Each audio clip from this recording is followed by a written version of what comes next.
رجیم بسم اللہ الرحمن الرحیم۔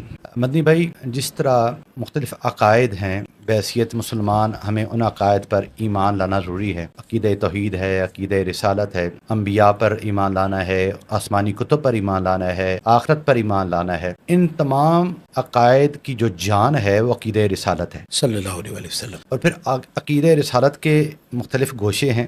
جس طرح باقی عقائد کی جان عقیدہ رسالت ہے، اسی طرح عقیدہ رسالت کی جان عقیدہ ختم نبوت ہے۔ واہ! ایک آدمی توحید کو مانتا ہے، رسالت پر یقین نہیں رکھتا۔ ایک آدمی آخرت کو مانتا ہے، رسالت پر یقین نہیں رکھتا۔ ایک آدمی آسمانی کتب کو مانتا ہے، عقیدہ رسالت پر یقین نہیں رکھتا، وہ صاحب ایمان نہیں ہو سکتا۔ ٹھیک۔ بمصطفیٰ برساں خیش کے دی ہماؤست، اگر بہو نہ رسیدی تمام بو لہابیست۔ ٹھیک۔ اچھا، اب ایک آدمی کہتا تو ہے کہ میں رسول اللہ صلی اللہ علیہ وسلم کو میں رسول مانتا ہوں، مگر میں آخری نبی نہیں مانتا۔ ٹھیک۔ تو جس طرح تمام عقائد ماننے کے باوجود اگر وہ عقیدہ رسالت کا انکار کرے تو وہ مسلمان نہیں ہو سکتا، اسی طرح اگر عقیدہ رسالت کو تسلیم کرے مگر عقیدہ ختم نبوت کو نہیں مانتا تو وہ بھی ہرگز مسلمان نہیں ہو سکتا۔